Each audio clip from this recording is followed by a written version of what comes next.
यावच्छक्तिध्यानवाहनादि षोडश उपधान पूजां करिष्ये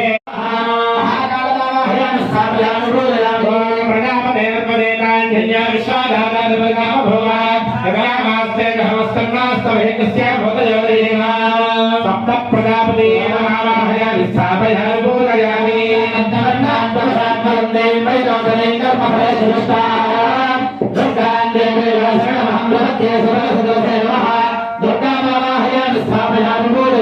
ద్రోపరిగం అక్కడి నుంచి కూడా ప్రారంభమై ఒక్కొక్క చిరంజీవి కూడా వస్తూ వస్తూ ఇప్పటికీ 9 మంది చిరంజీవులు అయ్యారు.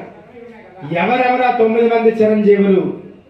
అశ్వత్థాముడు, బలి అంటే బలి చక్రవర్తి, వ్యాస మహర్షి, హనుమాన్ ఆంజనేయుడు, అలాగే విభీషణుడు రావణాసుడు తాలూకు తమ్ముడు విభీషణుడు, అలాగే కృపాచార్యుడు, అలాగే పరశురాముడు, అలాగే మార్కండేయుడు మృగండ మహర్షి తాలూకు కుమారుడు మార్కండేయుడు, ప్రహ్లాదుడు.